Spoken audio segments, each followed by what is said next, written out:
Welcome to the channel Easy English by Kapil. Don't forget to share and subscribe. नमस्कार दोस्तों, मैं हूं कपिल सोनी और आप देख रहे हैं easy English by Kapil channel. Last video पर हमने बात की थी प्रेजेंट टेंस की और आज का हमारा जो टॉपिक है वो पास्ट टेंस का है। अगर हमें बचता है, वीडियो को लेंदी नहीं हो रहा है, तो हम इसको फ्यूचर टेंस भी इसमें इंक्लूड कर देंगे। ये टेंस के ABCD पार्ट 3 होगा। हमने 2 पार्ट पहले ही इसमें अपलोड कर दिए हैं। अगर आप लोगों ने वो 2 पार्ट नहीं देखे हैं तो इस वीडियो के एंड में इसके डिस्क्रिप्शन में जाकर के उन दोनों पार्ट के लिंक मैंने दिए हैं, आप उस पर क्लिक कर सकते हैं, आप वीडियोस को देख सकते हैं। उससे पहले मैं आप लोगों से, सब लोगों से रिक्वेस्ट करना चाहूँगा कि अगर आप लोगों ने इस चैनल को सब्सक्राइब नहीं किया है तो आप प्लीज़ सब्सक्राइब जरूर कर दें। आने वाली वीडियोज़ आप लोगों के लिए कॉम्पिटिशन्स के हिसाब से बनाए जाएंगे और बहुत यूज़फुल होंगे। साथ में शेयर करिए, लाइक करिए। अगर कोई भी आपको डाउट हो कोई भी चीज़ का, अगर आपको सजेशन भी देना हो तो आप मेरे कमेंट बॉक्स में कमेंट से भी बता सकते हैं। चलिए हम आगे बढ़ते हैं पास्ट टेंस की ओर। अब जैसे अपन ने शुरू किया पास्ट टेंस, तो पास्ट टेंस का मीनिंग क्या हुआ? पास्ट यानी बीता हुआ, भूतकाल या सिर्फ बीते हुए समय के लिए हम पास्ट टेंस का इस्तेमाल करते हैं। ठीक है। अब इसमें पहला कौन सा है? Past simple. अब पास्ट सिंपल में क्या चीज़ें होती है, अब वो देखिए। जैसे हिंदी के ऐसे वाक्य जिनके अंत में यदि था, थे, थी इत्यादि आता हो, या फिर उन वाक्यों के अंत में अगर आ, ई, ए की मात्रा आती हो, तो वो सारे के सारे वाक्य पास्ट सिंपल टेंस के बन जाते हैं। चलो अपन इसको एग्जांपल से समझते हैं दोस्तों। जैसे वह मुंबई से कल आया, निकिता ने बर्थडे मनाया, मैंने चाय बनाई, राजू ने पेंसिल तोड़ी। अब ये सारे जो सेंटेंस है ना, इनकी लास्ट में क्या आ रहा है देखो, या तो आ की मात्रा आ रही है या ई की मात्रा आ रही है। इसका मतलब क्या है, ये सारे पास्ट सिंपल टेंस के वाक्य हैं।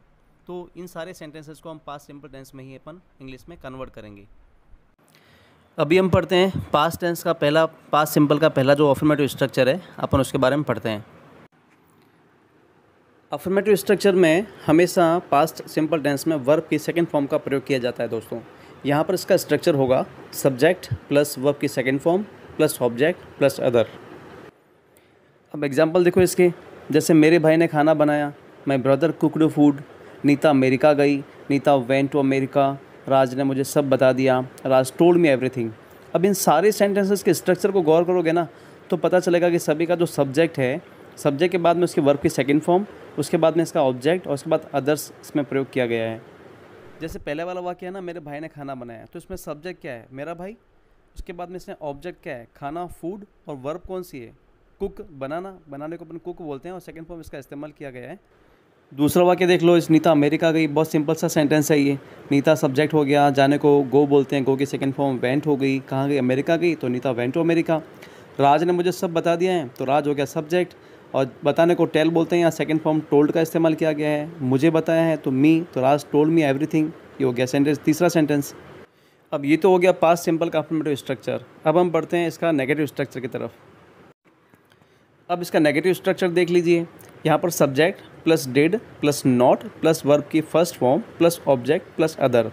अब यहाँ पर वो कि वो सेम टू सेम चीज़, अगर आपने प्रेजेंट सिंपल टेंस को पढ़ा है ना, तो प्रेजेंट सिंपल में और पास्ट टेंस में यहाँ कोई फ़र्क नहीं है, क्योंकि वहाँ डिड आ रहा था, यहाँ पर डिड आ रहा है, और वहाँ पर डू या डज का यूज़ किया गया था हेल्पिंग वर्ब के तौर पर। अब हम इसके एग्जाम्पल से इसको और अच्छे से समझते हैं। और जैसे इसका एग्जाम्पल है, उसने होमवर्क पूरा नहीं किया, he did not finish his homework. मैं रवि से आज नहीं मिला, I did not see Ravi today. अध्यापक ने बच्चों को नहीं पढ़ाया, the teacher did not teach children. हमें इन तीनों सेंटेंसेस में जो हेल्पिंग वर्ब और जो वर्ब आ रही है, मेन वर्ब, हम इसको अपन गौर से अपन समझते हैं। देखो पहले में पूरा करना यानी फिनिश का आ गया, दूसरे में नहीं मिला, यहाँ सी अपन बोलते हैं। देखो सी यानी देखना भी होता है, सी यानी मिलना भी होता है, और पढ़ाना टीच बोलते हैं। अब इन तीनों सेंटेंसेस में वर्ब की फर्स्ट फॉर्म को यूज़ किया गया है और डिड का इस्तेमाल किया गया है, और नॉट देखो आप सभी में तीसरे स्थान पर लगा हुआ है। तो ये हमारा पास्ट का नेगेटिव सेंटेंस पूरा हो गया। अब इसके इंटरोगेटिव स्ट्रक्चर की अगर जब हम बात करते हैं, तो सबसे पहले हमने क्या किया, इसी पास्ट सिंपल की जो हेल्पिंग वर्ब है डिड है, उसको सबसे आगे लगा दिया। अब did plus subject plus verb की first form plus object plus other plus interrogation mark, ये आपका इंट्रोगेटिव का स्ट्रक्चर हो गया। आइए हम इसको एग्जाम्पल से और अच्छे से समझते हैं। जैसे एग्जाम्पल कह रहा है, क्या तुमने अंकल को अपने घर आमंत्रित किया? Did you invite uncle at home, at your home. Examples जैसा लिखा हुआ है ना, उसको चाहे एग्जाम्पल कितना भी बड़ा क्यों ना हो, आप स्ट्रक्चर के हिसाब से बना दो, अपने आप कैसा भी वाक्य होगा वो इजी गोइंग आपके इंग्लिश में ट्रांसलेट हो जाएगा। यहाँ पर भी वही हुआ है। अब दूसरा एग्जाम्पल, क्या पापा जयपुर से आ गए? Did daddy came from Jaipur? दोनों सेंटेंस देखने से पता चल रहा है ना कि कितना ईजी है ये। और तीसरा वाक्य देखो, क्या उसने कार खरीदी? Did he by the car? अब तीनों इंट्रोगेशन वाले सेंटेंस हैं वो कितने ईजी से बन गए। अब अपन इसके लास्ट स्ट्रक्चर पर आ गए हैं। स्ट्रक्चर है इसका इंटरोगेटिव एंड नेगेटिव स्ट्रक्चर। अब इसमें भी हमने कुछ भी खास काम नहीं किया है, सिर्फ आपने नॉट को तीसरे स्थान पर इनपुट कर दिया है, बाकी सारा स्ट्रक्चर सेम टू सेम है। Did plus subject plus not plus verb की first form plus object plus interrogation mark, ये इसका negative interrogative and negative structure हो गया। अब इसको अपने एग्जाम्पल से समझते हैं। अब जैसे एग्जाम्पल क्या कह रहा है, क्या उसने चाय नहीं बनाई? Did she not make tea? Structure के हिसाब से आप जो सेंटेंस हिंदी वाला है उसमें जो इसका स्ट्रक्चर है उसके हिसाब से आप सारे वर्ड्स रख लीजिए, अपने आप इसका सेंटेंस इंग्लिश में कन्वर्ट हो जाएगा। दूसरा एग्जांपल देखो, क्या मोदी ने मदद की घोषणा नहीं की? Did Modi not announce for help? अब तीसरा एग्जांपल क्या कह रहा है, क्या तुमने मेरा मोबाइल नहीं तोड़ा? Did you not break my mobile? अब इन तीनों सेंटेंसेस को अपन पढ़ते हैं तो आप देखना कि नॉट तीसरे स्थान पर लगा हुआ है, सबसे आगे डिड का प्रयोग किया गया है, तो ये आपका इंट्रोगेटिव एंड नेगेटिव स्ट्रक्चर बन गया। अब हम पढ़ते हैं पास्ट टेंस का दूसरा टेंस का प्रकार, पास्ट कंटिन्यूअस टेंस। इसकी पहचान यूँ होती है, हिंदी के ऐसे वाक्य जिनके अंत में अगर रहा था, रही थी, रहे थे, आ रहा हो या ऐसी कोई भी क्रिया जो भूतकाल में लगातार रही हो, तो ऐसे सारे जो वाक्य होते हैं वो पास्ट कंटिन्यूअस टेंस में ही होते हैं। दोस्तों हम इसको एग्जाम्पल से समझते हैं। अब देखिए, जैसे वह वीडियो गेम खेल रहा था, वह मुझे घूर रहा था, पापा टीवी देख रहे थे, ये सारे जो सेंटेंस है ना, इसमें क्या हो रहा है, क्रिया रनिंग थी पास्ट टेंस में, इसलिए अपन इसको पास्ट कंटिन्यूअस टेंस के स्ट्रक्चर में सेंटेंस में रखते हैं। अब देखिए, जैसे पास्ट कंटिन्यूअस टेंस का पहला वाला सेंटेंस यानी अफर्मेटिव स्ट्रक्चर। अब इसका स्ट्रक्चर कहता है subject plus was oblique verb plus verb में ING plus object plus other. यहाँ पर ध्यान रखिएगा, हेल्पिंग वर्ब जो है ना वो वॉज वर्ब है और बाकी सब कंटिन्यूस है, इसलिए इसमें आईएनजी वाली फॉर्म वर्ब की यूज़ की हुई है। अब इसके एग्जांपल्स देख लीजिए। जैसे अध्यापक बच्चों को पढ़ा रहा था, the teacher was teaching children. अब इस एग्जांपल में समझिए कि सब्जेक्ट आ गया टीचर, उसके बाद वॉज और वर्ब में से वॉज का प्रयोग किया गया, वर्ब है इसमें टीच करना, पढ़ाना, टीचिंग हो गया, ऑब्जेक्ट हो गया चिल्ड्रन, तो the teacher was teaching children. दूसरा एग्जांपल, दुकानदार पैसे गिन रहा था, the shopkeeper was counting the money. अब तीसरे एग्जांपल की तरफ बढ़ते हैं अपन। निकिता मंच पर गाना गा रही थी, Nikita was singing a song on the stage. अभी इतने सिंपल सेंटेंस है ये सारे के सारे कि कंटिन्यूस की सारी तो वर्ब में आईएनजी वाली फॉर्म लग रही है और वॉज और वर्ब में से जो उनका सूटेबल सब्जेक्ट है उसके अकॉर्डिंग हम लोग वॉज या वर्ब को चूज़ करते हैं और पूरा सेंटेंस को स्ट्रक्चर के हिसाब से बनाते हैं। अब पास्ट कंटिन्यूस टेंस का नेगेटिव स्ट्रक्चर। अब इसका स्ट्रक्चर कहता है subject plus was oblique verb plus not plus verb की आईएनजी वाली form plus object plus other. यहाँ पर भी देखिए नॉट का लगा हुआ है, तीसरे स्थान पर लगा हुआ है और हेल्पिंग वर्ब के बाद में लगा हुआ है। आइए हम इसको एग्जाम्पल से और अच्छे से समझते हैं। वह प्रश्न पत्र को हल नहीं कर रहा था, he was not solving the question paper. अब दूसरा एग्जाम्पल देखिए, राधा अपनी सहेली को नहीं बुला रही थी, बुलाने को यहाँ पर कॉल कहते हैं, तो वर्ब में आईएनजी कॉलिंग हो गया, Radha was not calling to her friend. तीसरे एग्जाम्पल से इसको अपन और अच्छे से समझते हैं। मेरा दोस्त बिग बाज़ार से ख़रीदारी नहीं कर रहा था, my friend was not shopping from big बाज़ार। ख़रीदारी करने को शॉपिंग करना कहते हैं दोस्तों। तो ये तीनों एग्जाम्पल से हमें नेगेटिव सेंटेंस अच्छे से समझ में आ गए होंगे, मैं इसे ऐसा करता हूँ। अब हम बढ़ते हैं इसके इंट्रोगेटिव स्ट्रक्चर की तरफ। इंटरोगेटिव सेंटेंस यानी कि प्रश्नवाचक वाक्य।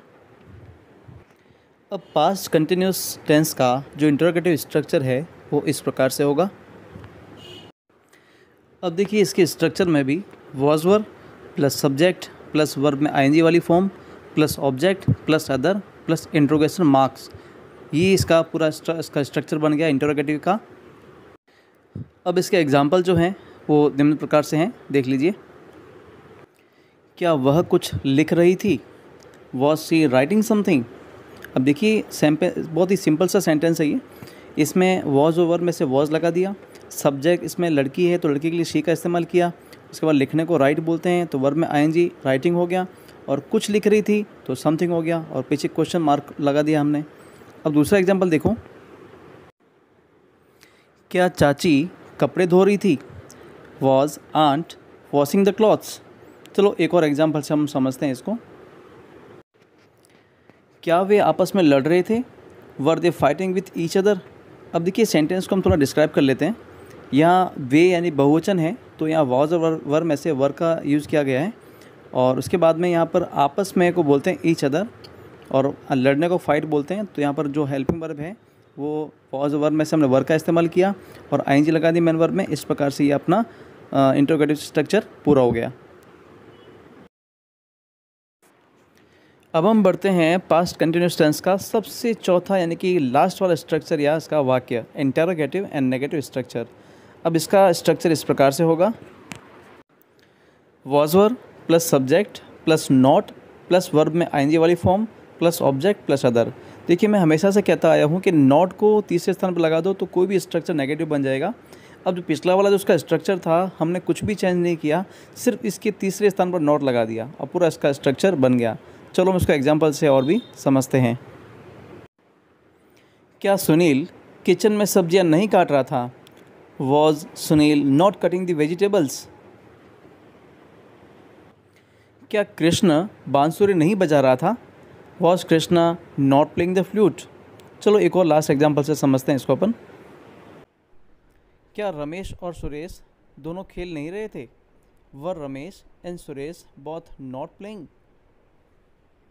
अब देखिए हमने तीनों जो सेंटेंस हमने पढ़े हैं इंट्रोगेटिव एंड नेगेटिव स्ट्रक्चर के, तो इसमें कुछ भी खास चीज़ नहीं, ऐसी नहीं कि कोई हेडक वाली चीज़ हो।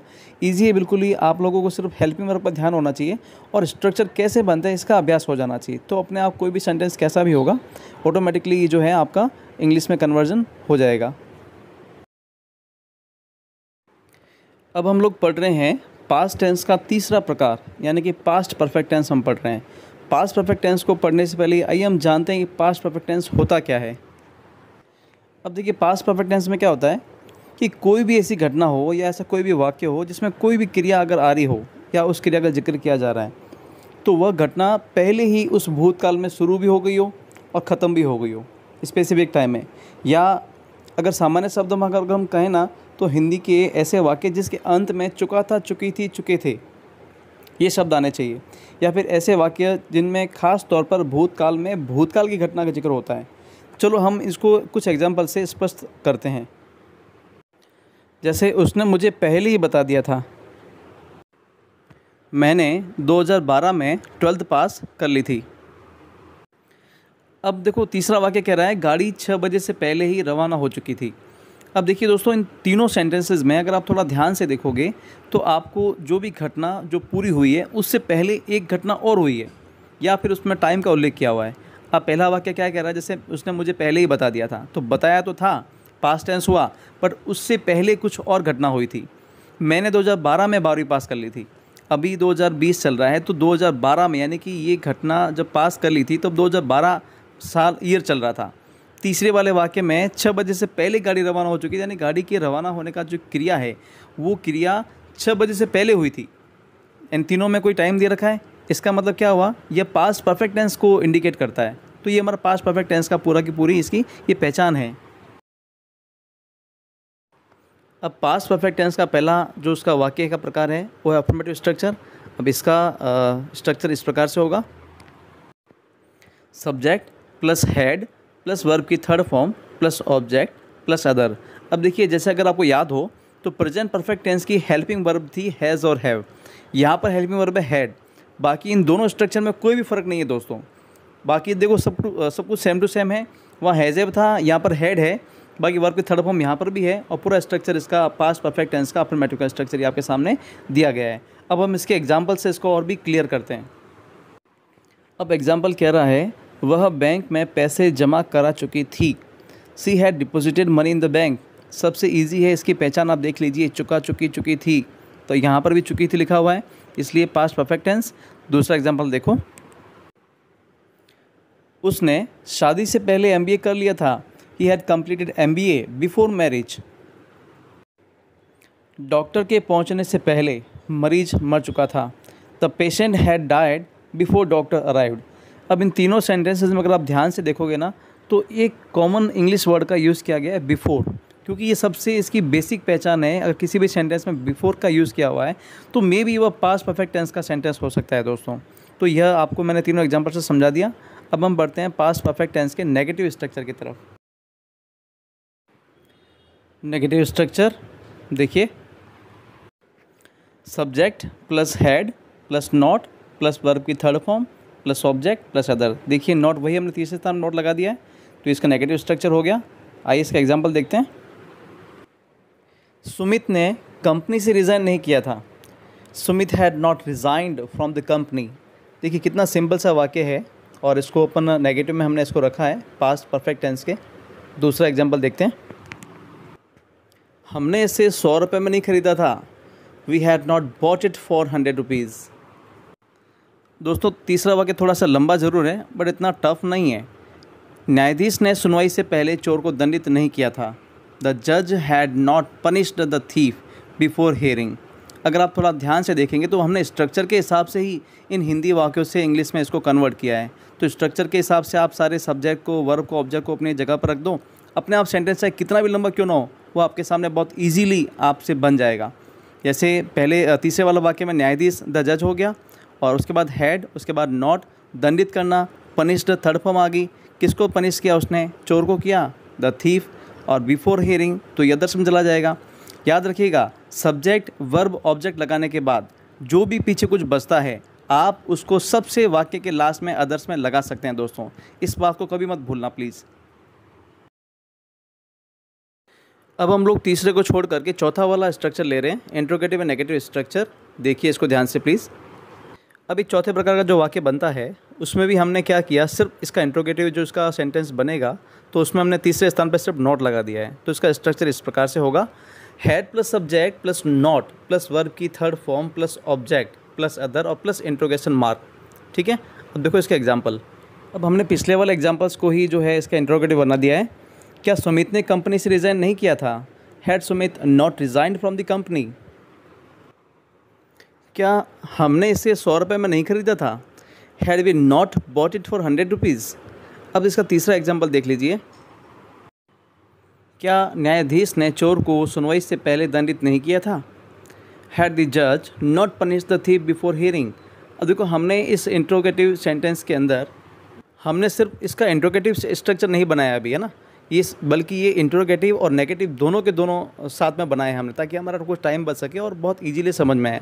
अगर सिर्फ आपको इंट्रोगेटिव ही रखना है तो इन सारे वाक्यों में नोट हटा दीजिए, तो ये सिर्फ इंट्रोगेशन फॉर्म में रहेगा दोस्तों। तो इस प्रकार हमारा पास्ट परफेक्ट टेंस का ये पूरा हो गया।